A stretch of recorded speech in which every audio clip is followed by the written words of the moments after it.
G'day bike riders, welcome back to another video about bicycle infrastructure. This week we're looking at the assertion that no one uses the bike lanes and that they're a waste of space and money. Yeah, we do about 30 kilometres on these rides.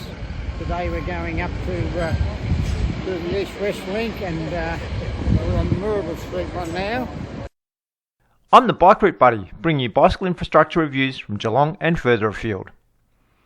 Any mention of bike lanes on social media, or even at a social gathering, and there will always be a person that says, no one uses the bike lanes, what a waste of money and road space. I think they should pull them out. This week we are looking at whether no one uses the bike lanes. This started when Bike Geelong put up a post on one of Geelong's community group Facebook pages complimenting the City of Greater Geelong for installing a few more bollards on Jerringap Street to stop people illegally parking their cars in the bike lane. Included in the post was, this will improve the safety of those choosing to ride into central Geelong but not having to move out into traffic. The post was to thank the City of Greater Geelong for improving the bike lanes, but also to advocate for some more bollards as there was still space for someone to park their car in the bike lane. I still haven't worked out why, but it seems that anyone whose anger is irrationally triggered by seeing a cyclist was given free rein to pile on to this post. Let's have a look at some of these comments. This one from Alison. And I never see bike riders. No wonder the town centre is dead. No parking, bottlenecked, and I'm off to Warren Ponds or Coria for shopping. And from Anne. Still not seen one person use that bike lane. And this one from Damien, who gave us a bit more wit with a sarcastic comment. Wow, lots of people using it, I see. And from Eddie. I travel daily on this stretch of road, and I have never had the pleasure of seeing a single bike in the near vicinity. What a waste of taxpayers' money, and the small businesses there, they are the ones that are really hurting. And this one from Jade, another waste of taxpayers' money. And Kathy seems to be trying a bit of humour. So they're just for looks, because you never see any bike riders using them. And Mark, I'm yet to see cyclists using the cycle lane. You get the message. There were plenty of people out there to say they use the bike lane as well. This one from Jessie. Sorry, but just because yourself hasn't seen anyone, probably more so haven't noticed anyone using the bike lanes, doesn't mean they aren't used. I see these bike lanes used often by bike riders. I think it's great to see the city centre being more walker and biker friendly. And this one from Robbie. I commute daily into town and use and share both bike lanes on this road with numerous regular cyclists. So what is it? Does no one use these bike lanes as described in some of these comments? Is it an easy throwaway line to say no one? But as we have seen from some of these comments, people have provided first-hand experience of using the bike lanes. Once a myth gets out there, it just propagates on social media and people convince themselves it's true. I knew that the bike lanes were being well used and that the numbers were increasing, but I didn't want to just make some crazy claim like, no one uses the bike lanes. I wanted real facts and data. So according to what you would read on social media, the hypothesis is that no one uses the bike lanes. So I'm going to try and get some real hard data to understand how many people use the bike lanes. So let's start with the Super Tuesday bike count that is organised by the Bicycle Network each year to count cyclists on a Tuesday in March. Many councils around Victoria participate and many volunteers count cyclists to gain some stats. Let's see if we can get some data from there. On the Bicycle Network site, I found some analysis of Super Tuesday for the Geelong sites. It shows a steady increase in cyclist numbers from across the sites sampled from 2010 through to 2018. This is just a snapshot on a Tuesday in March, but there seems to be a steady increase over the years. It should also be noted that this predates the Southern Bike Link and the Western Bike Link that were built in around 2021. So what has happened since 2018, and why is there no data from 2019 through to 2024? I hunted around on the web and the Bicycle Network site a bit more, and I found the sites for 2024. It looks like there are hundreds, if not thousands of count sites in Melbourne, but nothing west of Werribee. Looking regionally, for cities similar to Geelong, there are sites in 2024 for Warrnambool, Bendigo, Shepparton and Wodonga in Victoria, and also Mount Gambier just over the border in South Australia. The notable absences of larger regional centres are Traralgon, Ballarat, Mildura and of course Geelong. So it seems that Geelong has not participated in Super Tuesday since 2018. I wonder why. I contacted Bicycle Network to ask how we can get on board to count cyclists and I received this response. Unfortunately, City of Greater Geelong decided not to participate with the super counts for 2023. They are one of a number of key councils in Victoria that we have regular dialogue with and reach out to ahead of each super count. We hope to get them back on board in the future. If you'd like to send through an email to council about your interest in the count, you are more than welcome to do so. So I reached out to the City of Greater Geelong to suggest we could arrange some volunteers for the count. Unfortunately, the City of Greater Geelong didn't seem very interested, as one of the reasons was that it was seen to be too costly. According to Bicycle Network, the council pays Bicycle Network $300 per site to organise the count and provide volunteers. Bicycle Network then store the data and provide results. Let's say there were 10 sites along the main routes. That would be $3,000 for the count, with free volunteer labour and stats and reports provided by Bicycle Network. Another reason given was that the data is not very useful, as it is only 1 day per year, and it could be weather dependent. So that left me wondering why so many councils around Victoria still think this is a good idea and have not followed the City of Greater Geelong's leadership in not collecting the data. So it seems that looking for Super Tuesday counts was a dead end, and we still don't have any proof that no one uses the bike lanes. Before we continue, if you like this video and you want to see more, please like and subscribe. What else could we do to get some hard data on bike lane usage? Well, I had noticed these two bike counter devices along the bike routes, one on the southern bike link along Murrible Street near Cardinia Park, home to the Geelong Cats AFL team. I also noticed another one on the western bike link on Little Mallet Street, just near the Gordon TAFE College. I believe there are other ones on the Bellarine Rail Trail, but I have not been able to find those ones. Anyway, these I thought could be a good source of data to prove that the claim that no one uses the bike lanes is not true. So I went looking for this data, as there should be at least 4 years of data captured on these counters, as they were put in at the time when the bike lanes were built. I started off with an inquiry to the City of Greater Geelong, who indicated that the Department of Transport and Planning was the owner of the counters. So I made numerous inquiries with the Department of Transport and Planning, and also contacted my local state politician, Christine Cousins, who was very helpful. Unfortunately, even with Christine Cousins' help, I was unable to navigate the labyrinth, so I am none the wiser to any hard data. Although I know that there is data out there, I just can't seem to be able to get my hands on it. So that left me with the only option of using my own resources to see if anyone uses the bike lanes. I've been recording people using the bike lanes as I rode along them. I use the bike lanes most days to get to the shops, work, sport, or for recreation. So in the 4 or 5 minutes it takes me to ride along the Murrible Street lane, I would usually see 1 or 2 other riders. What was really interesting is that even at 5:55 in the morning, when I'm heading out for a morning ride, there are usually 2 to 3 cyclists in the 500 metres of bike lanes I use at that time.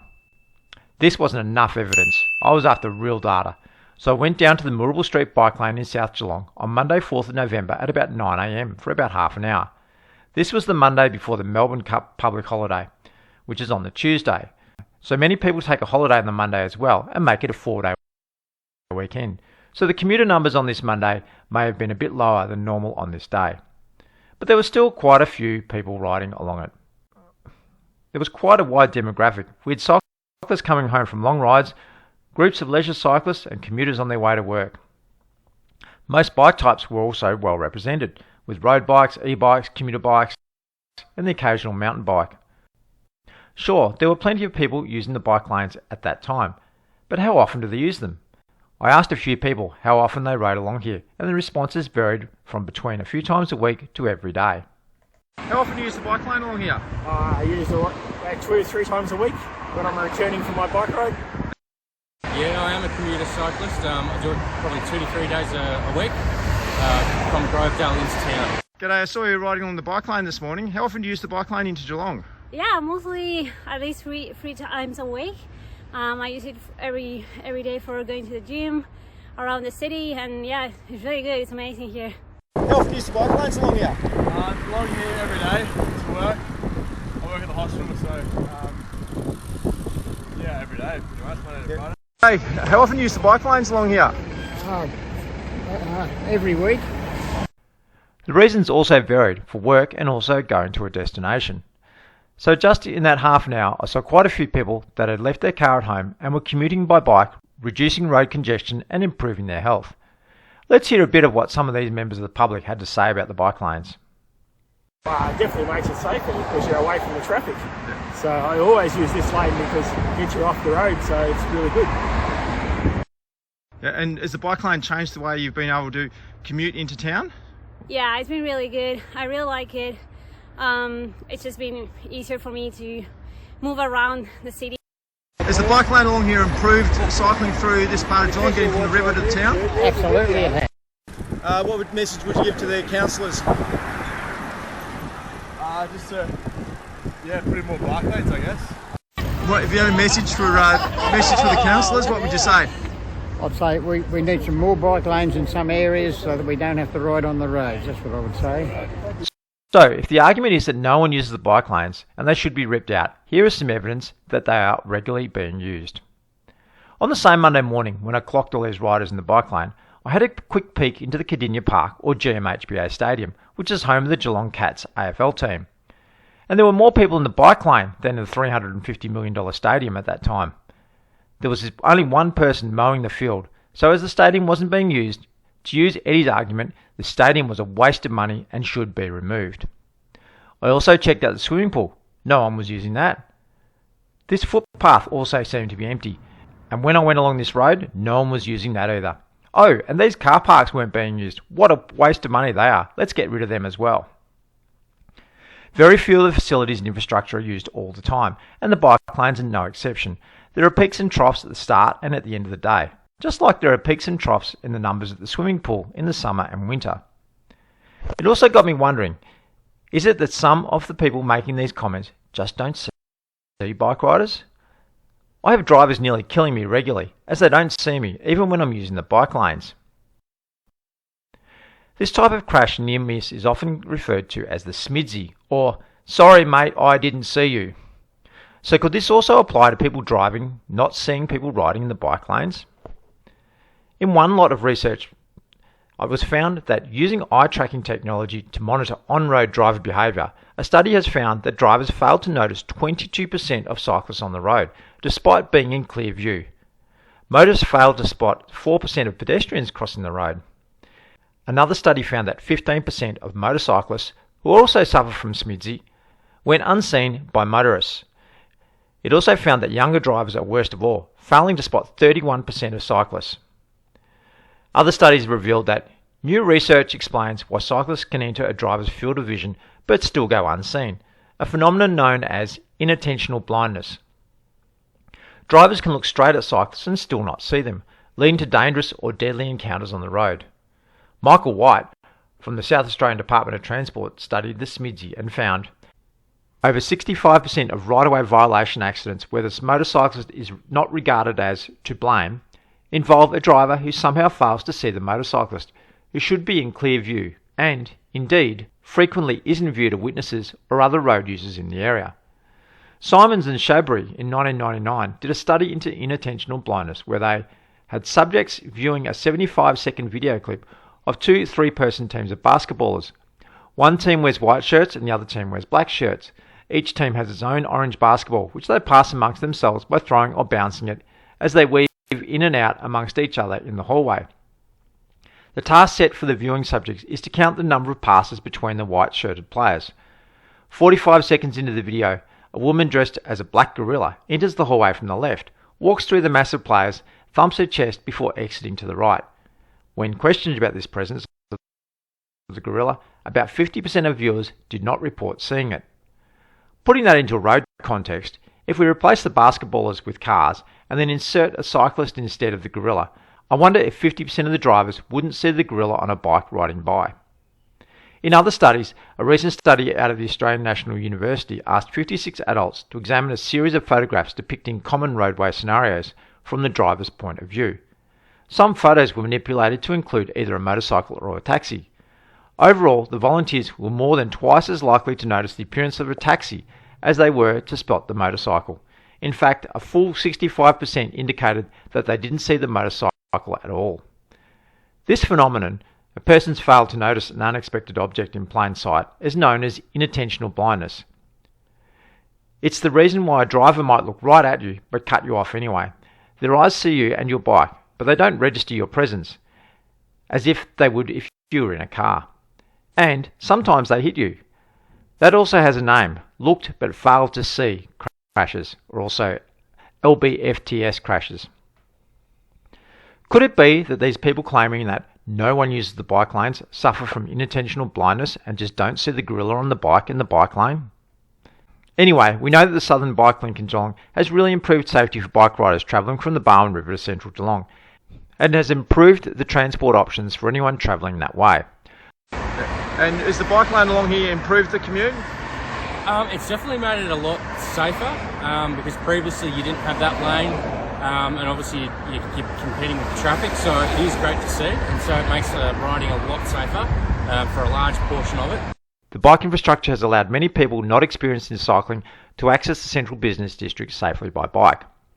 We can see anecdotally that the numbers are continually increasing, even though the bike connections only go as far as the Barwon River. If the bike lanes connected better to the southern suburbs, with maybe a southern bike link stage 2, we would see even greater numbers of people riding to work, the shops, the gym or school.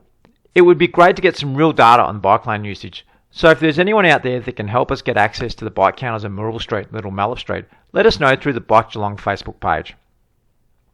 Meanwhile, Eddie, Alison, Anne, Damien and Kathy should rephrase their arguments that no one uses the bike lanes, as I have just proven that plenty of people do, even if these commenters don't see the bike riders through inattentional blindness. Before we go, let's hear a bit more from the people using the bike lanes. Well, I would love to see, more spaces for bike near, to park near the city. Yes, Would you like to see more? definitely. Yes, we would like to see more in some areas where we can go further around Geelong without having to do on the road. But I go down High Street in Belmont, and that's still relatively dicey because it doesn't have a bike lane on it. Once again, thanks for watching, and don't forget to give this video a like and click on the subscribe button. I'm the Bike Route Buddy, and maybe I won't see you riding the bike lane if I'm suffering from inattentional blindness.